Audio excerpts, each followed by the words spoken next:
I want to hear cannons.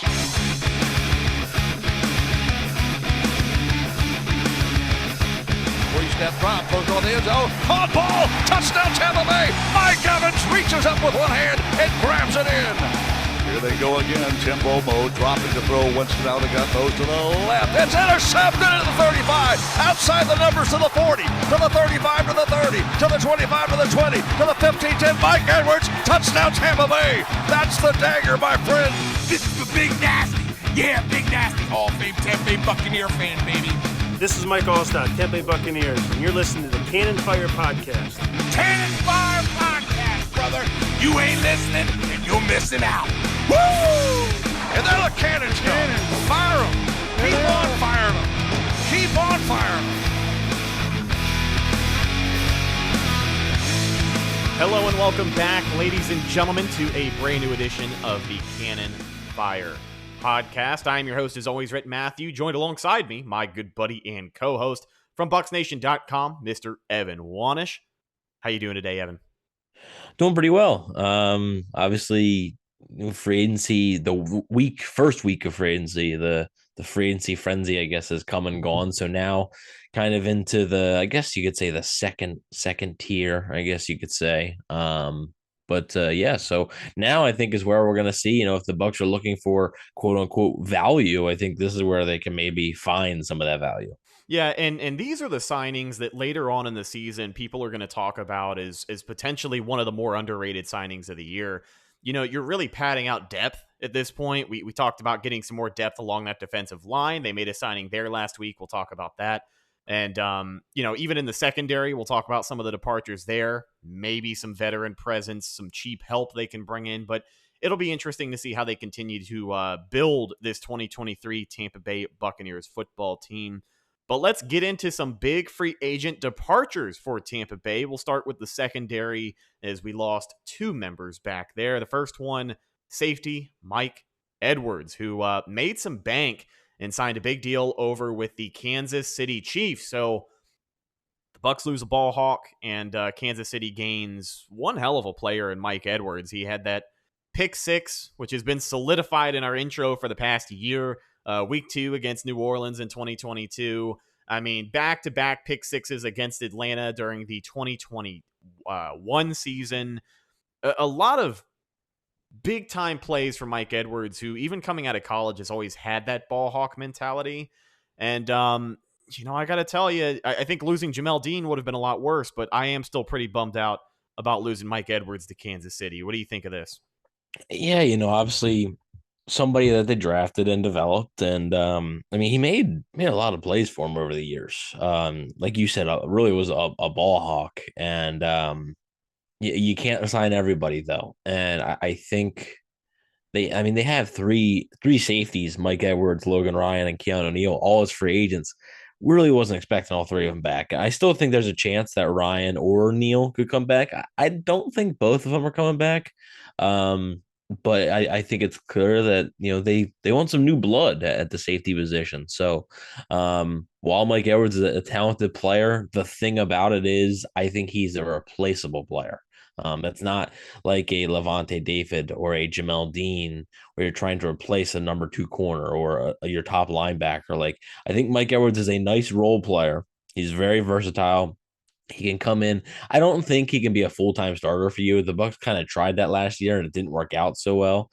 But I think if he comes in and is like a spot starter for you here and there, he can be very good. But again, that player you can find elsewhere. So whether they look in free agency to sign somebody, whether they look in the draft, we'll see. But, best of luck to him in Kansas City. I think it's a good fit there. And, we'll see where that takes him. But for the Bucs, obviously, yeah, they're looking to now for sure, replace at least one of their safety spots who played a pretty big role for them last year. Yeah, another Buccaneers defensive back who signed elsewhere is a guy that we talked about quite a bit on the last episode of the pod. That is Sean Murphy-Bunting, who signed a 1-year deal worth up to $5 million with the Tennessee Titans. Now, obviously, SMB, a lot of people remember him fondly for having all those interceptions during the 2020 playoff run. Quite an impact player. Obviously slowed down a little bit, had the injury week 1 of 2021 against Dallas, basically missed more than half of the season, didn't come back until late in the year, struggled to find a role. And then 2022, we said this last week, I'll say it again, but it seemed like for the first half of the year, he couldn't even find the field.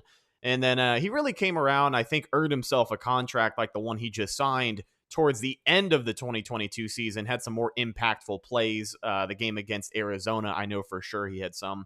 But, what do you make of this? Another guy that I think I would file in the same category as Mike Edwards, where he has a good talent. It's homegrown talent, right? A good Jason Light draft pick, but he's looking for money elsewhere, and the Bucs can't sign everybody. And again, it's a little bit hard. It's replaceable. It's a little bit harder to replace him, maybe, because you could consider him one of the top 3 corners, and now their third corner, Zion McCollum, which I like Zion McCollum, but at the same time, if he's your third starting corner this year, I don't know how things are going to fare. It was a rough rookie campaign for. I mean, listen, I know it's rough for most rookies out there, but it seemed like he was wearing 23 last year, if I'm not mistaken. He was wearing 27. I'm sure Murphy Bunting was 23. yeah, Jesus. I'm already forgetting about the guy. 27. Seemed like whenever he was on the field, he was just getting picked on.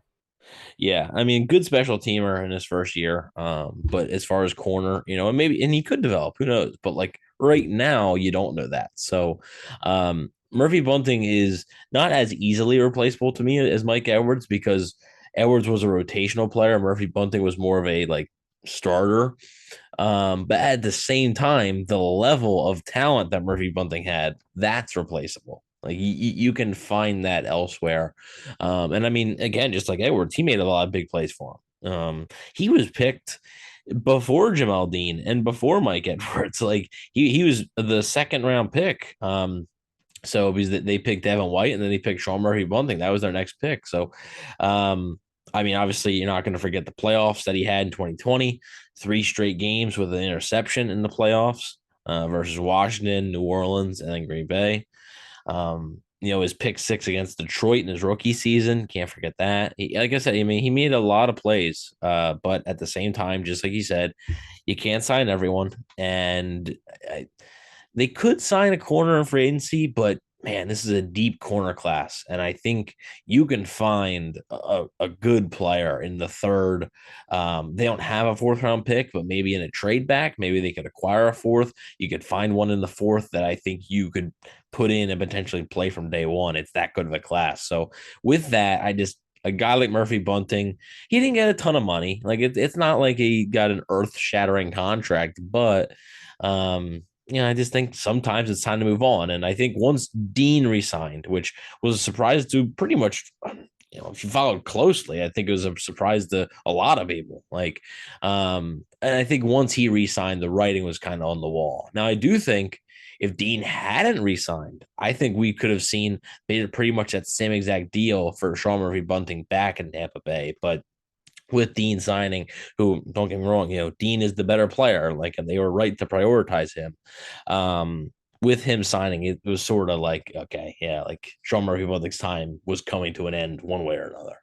Yeah, and in the grand scheme of things, I also want to take a minute to recognize the draft job by Jason Light here and the way that he has amassed talent in this young Tampa Bay Buccaneers secondary, because we talked a lot about the re-signing of Jamel Dean, the restructure of Carlton Davis. The Bucs have a bona fide number 1 and a number 2 corner for the first time since God knows when. Yep, and both were draft picks. And none of these guys we're talking about right now, what do they all have in common? None of them are first round picks. So that's an even bigger testament. And that's exactly what I wanted to get into. So we talk about Jason Light and his ability to really hit in the draft. And I got to say, the young secondary he built in Tampa Bay isn't going to get enough credit because I just don't think they were together as long as they should have been. But again, you cannot pay everybody. So this stat, courtesy of Greg Allman over on Twitter. Great follow if you are not familiar. The Bucs set up a young secondary with a wave of high picks, even after missing on Vernon Hargraves in 2016, Justin Evans in 2017, and MJ Stewart in 2018. Everyone remembers when it seemed like the Bucs just loved drafting secondary guys every single year. I know this is why. That's why I got that feeling. But you take those names out of the list, here's what you are left with from those other secondary picks. Carlton Davis, a second-round pick drafted in 2018, currently on a 3-year contract with the Tampa Bay Buccaneers. Jordan Whitehead, a fourth-round pick in 2018, now up on the Jets. I want to sidebar about him here in a second, but let's get through this list. Sean Murphy-Bunting, now in Tennessee, was a second-round pick in 2019. Jamel Dean was a third-round pick in 2019. Mike Edwards was also a third-round pick in 2019. He signs with the Kansas City Chiefs. And Antoine Winfield Jr., a second-round pick in 2020. I mean, you got to give it up for Jason Light. We give this guy props whenever we can, and we surely criticize him whenever we're able to as well. But it's been tough to criticize him lately with the track record he has had in the draft. And stuff like this is just, more proof in the pudding.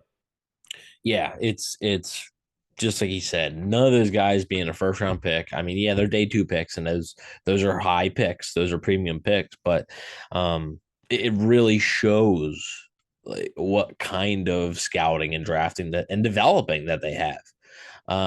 Because a lot of these guys were not finished products. Like Jamel Dean's first career start, and Dean even talked about that in the press conference. Oh, everybody remembers his first career start was awful. I mean, Russell Wilson picked on him. I mean, they abused him in that Seattle game. And then he comes back the next week and plays well against Arizona. So it's the development. Carlton Davis had his ups and downs. By year 3, he developed into a good corner.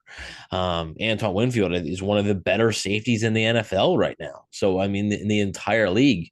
And yeah, like Justin Evans in 2017, Vernon Hargreaves is the highest selected defensive back in the Jason Light era in 2016. And that was a bust. So, like, I think he's definitely learned. And that's why, like, in the draft, like, I do think if Brian Branch from Alabama, the safety from Alabama, if he's there at 19, I do think they'll strongly consider him. But it wouldn't shock me if they don't take him, just because if you look at the history, only one defensive back since 2016 drafted in the first round by this team. They passed on Derwin James twice. And picked Vita Vea instead. So, and then later on in that draft picked Carlton Davis and Jordan Whitehead, actually. So I think, you're sort of seeing a shift of you can get those secondary guys on day 2 and day 3.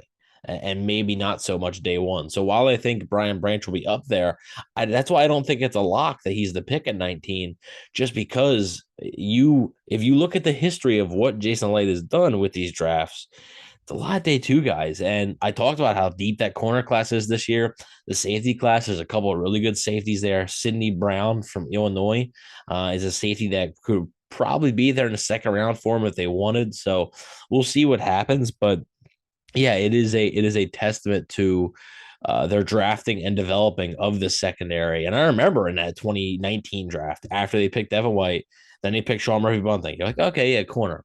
But then they picked another corner, Jamel Dean. You're like, okay, that seems like overkill. And then they picked a safety, and you're like, man, like, okay.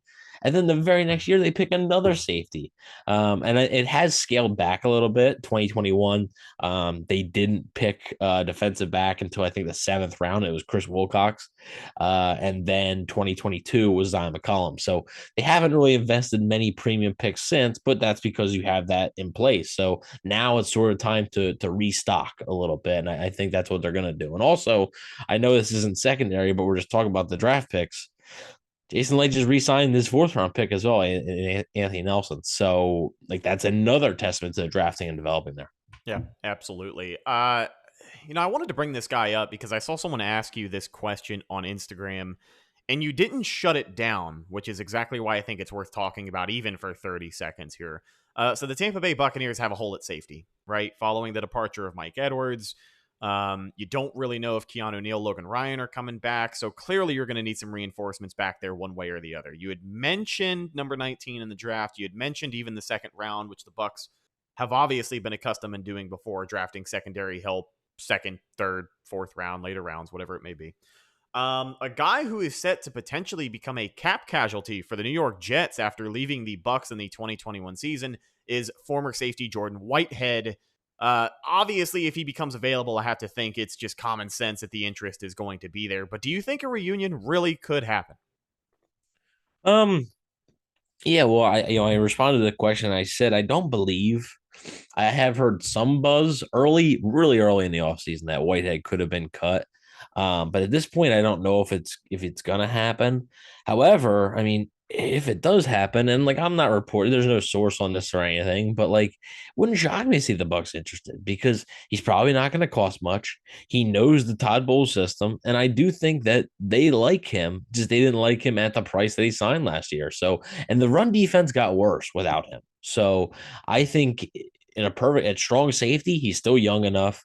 At strong safety, I think it would be a pretty good fit, and obviously a seamless fit. And but I doubt he's going to get cut. So if that time comes, we'll have that discussion. But if he were to be cut, it wouldn't shock me if the Bucs had interest just because of that familiarity there. Let's continue the conversation on the Buccaneers defense and talk about some more recent free agent signings. This one was some big news when it first came out. The Tampa Bay Buccaneers have signed former Rams D tackle Greg Gaines to a 1-year deal. Now, Greg Gaines is not a name that's going to shift the thoughts. Yeah, I mean it's not gonna change the game as far as how people are gonna look at this Buccaneers offseason so far. But what's important about a guy like Greg Gaines is camaraderie in that defensive line. Him and Vita Vea were teammates over at Washington. Him and Tryon Shoyinka were teammates over there at Washington. Safe to say, this Buccaneers front office, especially this Bucs defense, they just like their Washington guys. Yeah, they do. They do. And former Buccaneers coach Jimmy Lake was the head coach at Washington for a little bit. So there's a Bucs connection there as well. Yeah, obviously, just like you said, it's not a name that's going to pop out at you. And funny enough, the contract details have not yet been released. It happened on Saturday, I believe. Don't have any details. We are doing this show on Tuesday, and you don't have any details. So that's a little interesting. It tells me that it's actually not that much because what you do when a player signs for big money, the agent wants to get that big money out there and sort of like boast it, like, hey, look at this, it's signed for this.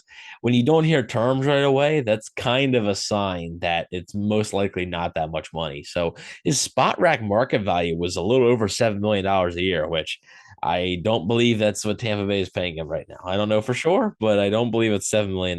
But yeah, I mean, Gaines he was a starter for the Rams for a good bit, started 25 games over the last 2 years for them and played well. He's considered more of a run stuffer, but I've seen a few people talking. I talked to a few people that say he's a little bit underrated as a pass rusher. He's not going to blow you away. He's not a guy that's going to get a bunch of sacks and a bunch of pressures, but that's an underrated part of his game. So I think he could be a starter. I don't think this prevents the Bucs from looking elsewhere in free agency for a guy. I don't think it prevents them from looking in the draft for a guy.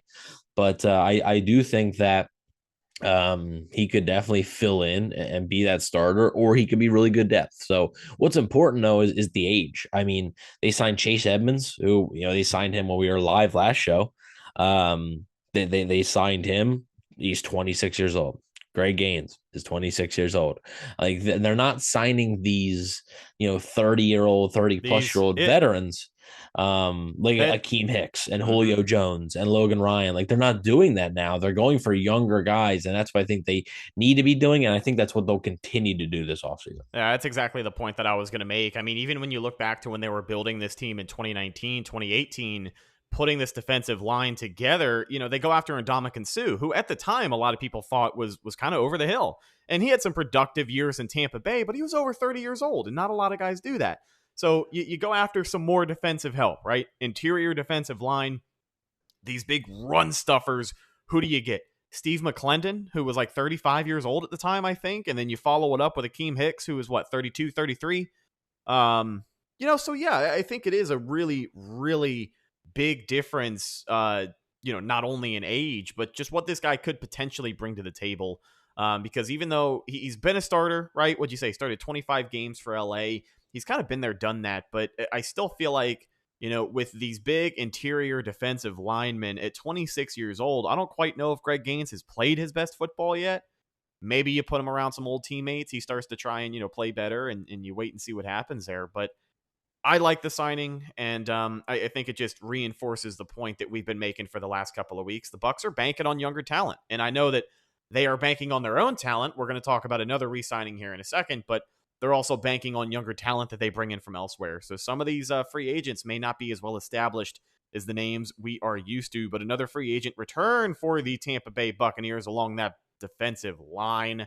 Big number 79, the man himself, Pat O'Connor, has been re-signed on a one-year deal. Would have been awesome if they got it done on St. Patrick's Day, but we didn't hear about the news until the day after. So, happy St. Patty's Day weekend, everybody. Pat O'Connor is back in Tampa Bay. More rotational defensive line help. And, between Pat O'Connor, Logan Hall, Greg Gaines, Vita Vea, Will Golston, I know we haven't talked about him a lot. I saw Scott Reynolds, a Pewter Report, had said that, the signing of Greg Gaines and especially Pat O'Connor coming back does not necessarily mean the end of the road for Will Golston, but it surely has been quiet from his camp and from anyone interested in hearing updates on that side of it. But, more rotational help along that defensive line, which is something that they have needed. Yeah, and I do think there's a decent chance that Golston's back. Just you need bodies. They have very limited resources. He's not going to cost a lot. So you can sign Golston and draft a guy, and there's your sort of your interior rotation there.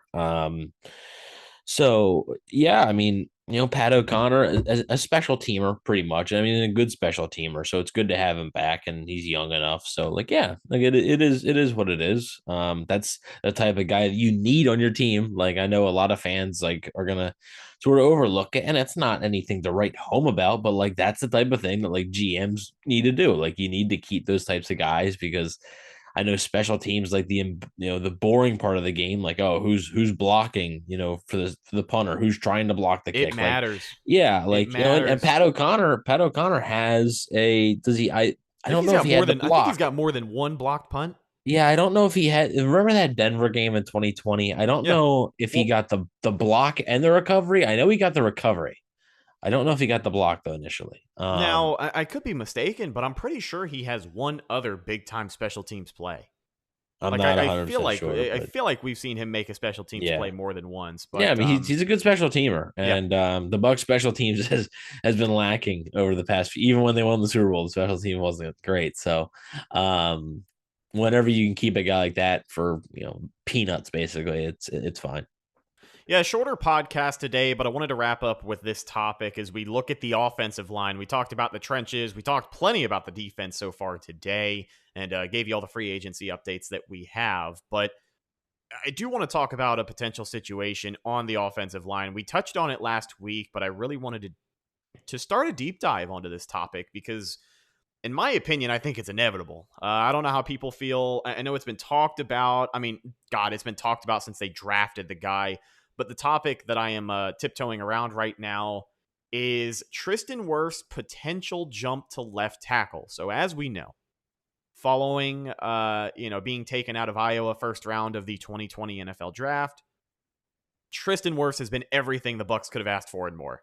Right? I mean, the guy's an all-pro right tackle 2 years into his career. He's gone to the Pro Bowl with Tampa Bay, and through just 2 seasons, he is arguably the best right tackle, in the NFL. Now, is that going to translate over to left tackle? You don't know until you find out, but it seems like the Bucs are more and more eager to find out what Tristan Wirfs at left tackle looks like. Again, I had seen a couple of people mention it, and when you look at the talent, you look at the moves that have been made so far, the Bucs are banking on younger talent, and I think to get the most out of that younger talent, they're going to have to move T. Wirfs over to left tackle because you lost Donovan Smith, and then, of course, the Shaq Mason trade. You got a lot of guards who are ready to play. You got some dogs who can get in there and start for you, but you don't have any right tackles laying around, and you certainly don't have any left tackles laying around. I mean, maybe you have a right tackle laying around in Luke Gedeke. We got to wait and see, but let's say Tristan Wirfs moves to left tackle. Luke Gedeke at right tackle. Even with the offensive guards, I mean, you've got, Robert Hainsey, Nick Leverett. They also just re-signed Aaron Stinney. So all three of those guys for sure are going to be in the mix as far as your starting left and right guard. I think Gedeke starts week 1 at right tackle. I think the Bucs are just going to bite the bullet. He's got experience. I believe Tristan Wirfs has experience playing both right and left tackle at Iowa. But what are your thoughts on everything going on here with the Buccaneers offensive line? Yeah, you make a good point. We know what Tristan Wirfs is at right tackle. It's very, very, very good. You do run the risk of him moving to left tackle and it just not being the same. Now, I don't think he's going to be awful because he's too athletic and he's just too good to be truly awful there. But like, if he's not as good, like, is it really worth it? Like, having an all-pro Hall of Fame caliber right tackle is something. Like, Yeah, I Lane mean, Johnson has been the staple of the Philly offensive line for years. 2 seasons in, we're already talking about Tristan Wirfs and his potential to be the greatest offensive lineman in Tampa Bay Buccaneers history. Now, the move to left tackle is obviously going to make or break that pretty quickly. And come to find out, just like you said, I don't think he's going to go over there and suck. But even if Tristan Wirfs at left tackle is average, is that an upgrade from Donovan Smith? And is that an overall upgrade for this Bucs offensive line if Luke Gedeke is a solid right tackle at the end of the day? Yeah, but like, I would rather have an all-pro right tackle than an average left tackle. Like, I mean, we've seen an average left tackle for the past 8 seasons in Tampa Bay. And even though we accepted mediocrity at one point, it did bring us a Super Bowl championship. So I guess you got to weigh out the pros and cons. And I think this answer, I do think in OTAs before the draft, OTAs should be coming up normally first, second week of April, I think. A little bit before the draft. They're going to try it. And obviously, you can't really do much at OTAs. It's, you're doing shorts and t-shirt stuff, but they'll try and see how he feels on the left side and stuff. But I think this move will be determined largely by what happens in the draft. I don't expect them to pick up a starting caliber left or right tackle in free agency. Like, they don't have the money for that. But in the draft, there is an opportunity that you have to pick up a starting caliber right or left tackle. I mean, there's Anton Harrison from Oklahoma, Darnell Wright from Tennessee, DeJuan Jones from Ohio State, Jalen Duncan, I believe, from Maryland. There's a lot of guys that are going to be available that could maybe be your solution there. If you find a left tackle in the draft, I would just look to keep Wirfs at right tackle and hope to just develop that left tackle there. If you find a right tackle, okay, maybe you do. All right, then you do the switch and see how it works. It's a risk. And I think in a perfect world, the Bucs would have somebody lined up at left tackle so they can keep Wirfs at right. But, we don't live in a perfect world. So if they're not able to find that left tackle that they feel can step in and play right away, because look, like, not all tackles are going to be drafted to be Tristan Wirfs right away. Like, if they draft Anton Harrison or Darnell Wright. Look at all the other tackles that were drafted in the same draft as Wirfs. I mean, all those first round guys are good, but they're not Tristan Wirfs good. And it took them a little bit. They didn't come in and play right away how Wirfs did. So, like, you draft a Harrison or a Wright in the first round. Who's to say? And left tackle is tougher than right tackle. You're protecting the quarterback's blind side. Who's to say that they're going to have that success right out of the gate? So, it's a risk either way. But I do think the Bucs' last resort is probably moving Tristan Wirfs to left tackle. I do think they're considering it and they're discussing it, but I think in a perfect world, they would pick up a guy they feel comfortable enough to start at left tackle day one. But, we'll see. And that also means if you do that, that means you can have Luke Gedeke sort of as a depth piece that can play both inside and outside. So that's a bonus there. Yeah, that's good. That's going to be good for Luke Gedeke in the long run, too, because the more useful he can make himself for this Bucs team over the next couple of years, the better that's just going to help him once contract time comes around. But what I'm getting is you definitely don't think it's as much of a sure thing as I do. Like, you see it as more of a last-ditch option for the Bucs at this point. Yeah, and I don't. It all depends on what you think they're going to do in the draft. Like, if you don't think they're drafting a tackle in the first 3 rounds, okay, then yep. And I think that switch is going to happen. But if they do, like, I think they are going to try that rookie at left tackle before moving Tristan Wirfs there. I just think that you run the risk. You know what you have in Tristan Wirfs, and what you have at right tackle is special. And don't get me wrong, like moving him to left tackle, and if he's as good of a left tackle as he is right tackle, I mean, that changes the whole game. Because a left tackle that good is ridiculous.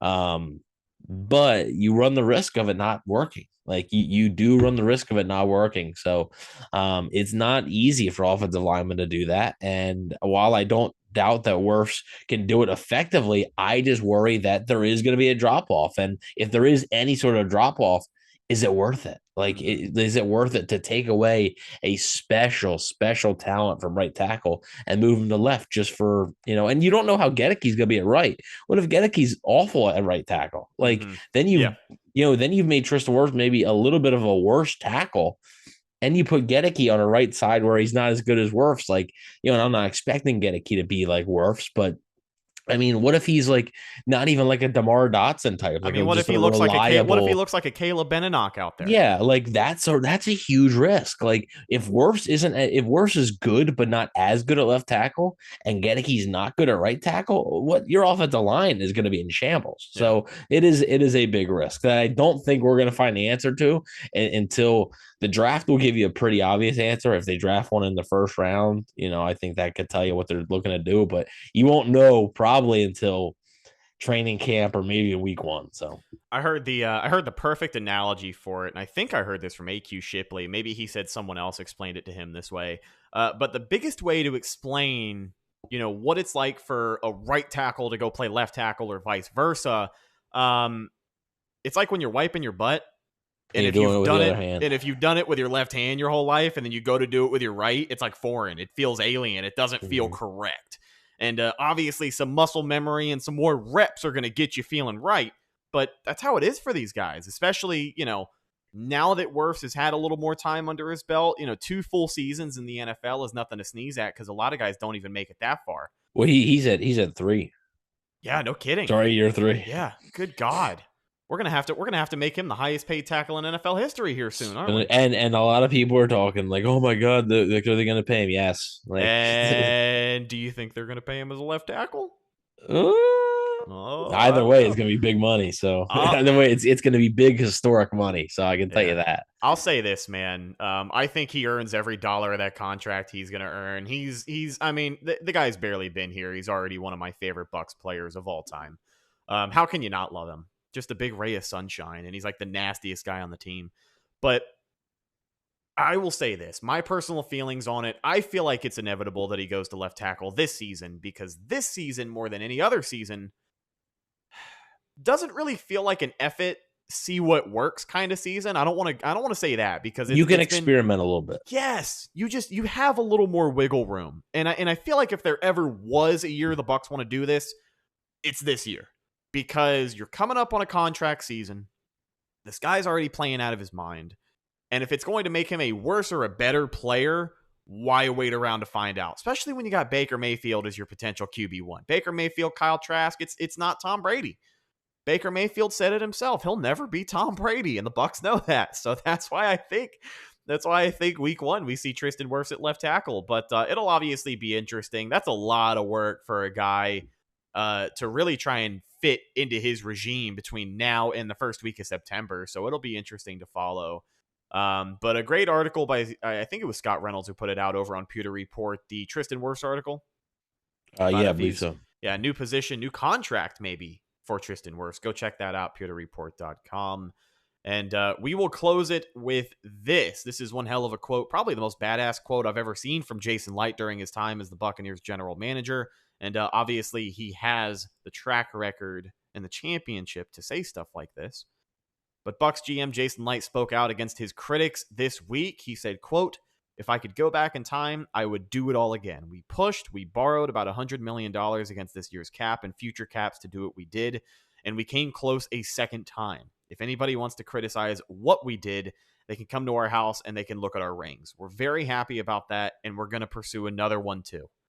So, I mean, it is what it is. That's as close as we have gotten to Jason Licht just saying like, hey, we know we're kind of not the same team we were before, but, at least it paid off, right? And that's what we've been saying for a very long time. I don't want to say a long time, but It's what we've been saying for as long as we've been gearing up for the end of the Tom Brady era, right? We knew that once TB12 retired, it wasn't going to be that fun. But I think what a lot of people miss sight of at the end of the day is that the Bucs accomplished what they set out to do. And hearing Jason Light acknowledge that was pretty cool. But it's definitely not going to be the same team this year. Is it going to be fun, though? What do you think, Evan? Well, here's the thing. Like, sure, like they had cap constraints. This team is in much better shape than I thought it was going to be. Yeah, they re-signed their top 2 free agents. Like, and they weren't just the Bucs' top 2 free agents. Yeah, I mean, they were Levante like consistently. Levante David and Jamel Dean were easily top 3 at their respective position when you looked at that free agency big board for any team in the NFL. Yeah, it's and they were able to bring both of them back. So, and add your quarterback for a competition. Add your veteran quarterback. You added some depth at running back. You added some depth at defensive line, and you might not be done. And you still got the draft. So, yeah, like we talk about. The Bills come and do. The Bills come and do. They've lost Mike Edwards, Sean Murphy Bunting, and Nacho. Like those guys are replaceable. And they took a $35 million dead cap hit from Tom Brady. Yeah. Like they could have only taken, what was it going to be, 11 mil this year or 24 mil? I think it was 11. I think it was 11 this year, and it would have been 24 next year. Yeah, when you talk about long-term success. Or actually, no, I have that wrong. They would have saved 11 this year, so it would have been 24. But still, yeah, you would have had 11 more to play with. Yeah. When you talk about long-term success and setting this team up to be competitive in a post-Tom Brady era, taking that hit in 1 year was obviously what was going to be best for the Bucs. And I know not a lot of people wanted to do it because, you get attached to some players and you want to make sure you can bring everyone back, but it's a business. It's reality. And the reality that we live in is that Jason Light, Mike Greenberg, and everyone else in that Bucs front office, man, they put in the work. And here we are. The Bucs are not coming into this season as a team who is clearly going to finish dead last in the NFC South. Obviously, we got to wait and see how that quarterback sweepstakes wraps up between Atlanta and Carolina. But, I mean, I think this is a team that can still compete. It's tough to say. I don't want to I don't want to put all my eggs in one basket because, I got to say that, and then I got to talk myself into buying into the Baker hype. And then there's a difference. Right. Here's a difference between what you're saying, and I don't want people to misunderstand what you're saying. Is a Super Bowl likely this year? No. Like that's the growth year, right? This is the retool year where, like, the last 3 years you were expected to compete for Super Bowls. This year that shouldn't be the expectation. But can they be competitive? Meaning, like, yeah, like they're not going to win only 3 or 4 games. Like, yes, like they will be competitive. And might they be bad? Hey, look, you can be bad any year. Injuries, players not playing well. I mean, if the quarterback position's huge, like if Baker Mayfield doesn't play well and then Kyle Trask comes in, he don't play well, that could really sink him. Be leaning on Ryan Griffin by October. That'd be so awful. But at the same time, like, the roster can still be competitive. Can it win a Super Bowl? Probably not. Can it even win a playoff game? Maybe, who knows? But it can be competitive. You're not going to be, and that's, they didn't tear it down to the studs. And that's why early in the offseason, after Brady retired, when everybody was like, oh, I guess Mike Evans and Chris Godwin, I guess they're on the market now. Like, no, like they're not on the market because the Bucs aren't rebuilding, and the Bucs aren't rebuilding because Todd Bowles and Jason Light know they can't go through a rebuild because neither one of them would be here to see it through. And I think something else that not a lot of people talk about, only because we are focused on the 2023 season. If the Bucs play their cards right, which they have, you can still field a team that looks attractive to a potential free agent quarterback because may have to sign one a year from now. I don't know. But if the Bucs are in a position where they have to sign a free agent quarterback next year, and you still have this guy under contract, you re-sign this guy, and you've got all of this spending money that you now have because the NFL cap went up and you took that dead cap hit from Tom Brady. I mean, there's more than one way to skin a cat. And, building a championship team takes a while. Some teams, it takes, not as long, but sometimes you got to sell your soul to build that team. And I think, what both of us are trying to say here is that the Buccaneers definitely sold their soul. But as of right now, it seems like they're kind of doing okay. Much better than a lot of us thought they were going to be at this point in the offseason. They sold their soul, and they're not really like the Grim Reaper isn't like coming down on them too hard, Let them off with a warning this time. Yeah, sort of like a slap on the wrist, kind of. But because like obviously, like you don't have Tom Brady on your team, and like that sucks. Like that makes you worse. But hey, and the other thing that you can do, not only sign a free agent quarterback, but if you have the roster that you do, that means you don't have as many needs potentially. And when you don't have as many needs, that means you might be able to move up in the NFL draft to get your quarterback.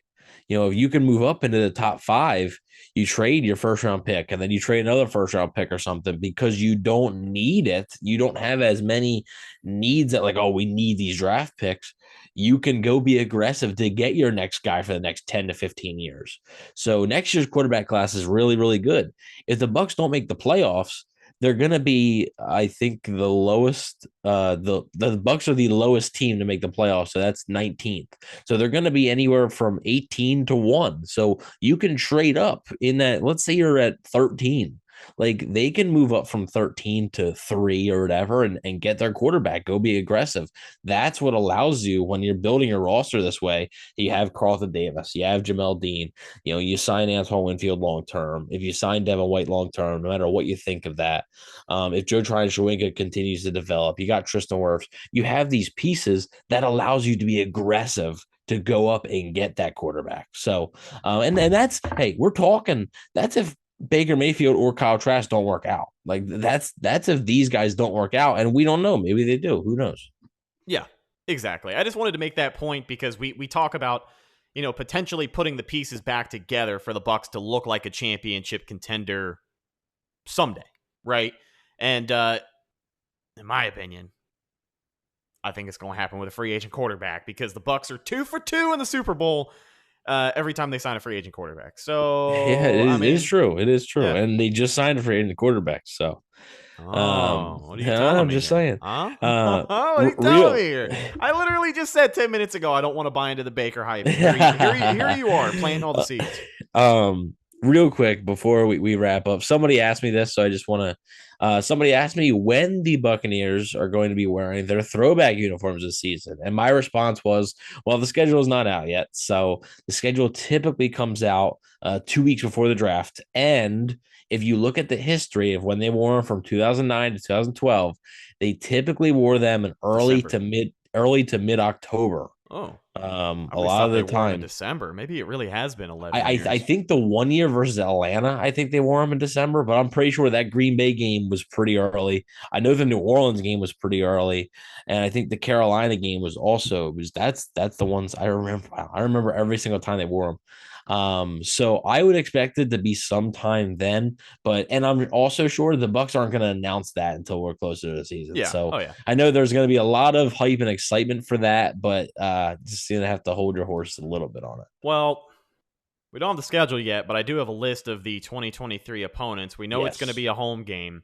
Do you want to try and guess which one it's going to be? Yeah, so I was thinking about this a lot. I mean, Chicago's on the schedule. I was going to say either Chicago or Detroit. NFC Central, call it a day. The two old school ones. Mm-hmm. They've already done it each time against New Orleans, Carolina, and Atlanta. So they've already covered the division. So I think Chicago or Detroit makes sense. Yeah.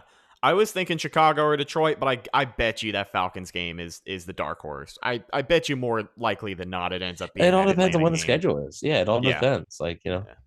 So we'll find out if that Atlanta game's going to be the last week of the season for another year in a row. If that's the case, I think we have a good chance for the season finale being the creamsicle. But season finale. I don't think so. It's season finale might be meaningless. A lot of people are probably going to be checked out if the Bucs are not in shape for a playoff run. So I think it's going to be within weeks 4 to weeks 8. It's going to be within that. My gut says Chicago is going to be the home opener because that's what it was in 17, 18. Well, it wasn't. Yeah, it was the home opener. Yeah, it was supposed to be 17. Yeah, it was week 2. And then it got home opener. Yes. Because the hurricane and all that crazy stuff. So I don't think they're wearing a home opener.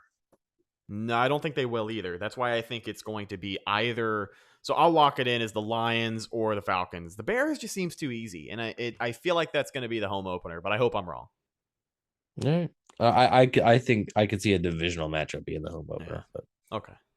All right. Well, ladies and gentlemen, that's just about going to do it for today's episode of the Cannon Fire podcast. Thank you so much for listening and hanging out with us. Go follow the show on social media, Facebook, Instagram, and Twitter. All of those are Cannon Fire Podcast. Best place to go for updates on the show, and of course, Tampa Bay Buccaneer news as it happens, which is oh so important during the free agency era. Speaking of Bucs updates as they happen, go follow my co-host Evan on Instagram at Bucs_daily. You can also find him on Twitter at EvanNFL and check out his written work at BucsNation.com. What have you got in the hopper? Oh, just going to keep covering for agency. So whether it's breaking news, opinions, rumors, stuff like that. So just keep an eye on BucsNation.com, and we got you guys covered. Last but not least, you can find myself, Instagram and Twitter at Retticus, RHETTAKUS. If you follow me, I will follow you back. And be on the lookout for this week's Bucs poll. I'm going to float a topic out there, get your thoughts on it, and we will talk about it on next week's podcast. But thank you again for hanging out with us, folks. I'm your host, Rhett Matthew, signing off for my co-host, Evan Wanish. We'll talk to you in the next one. Until then, and as always, go Bucs.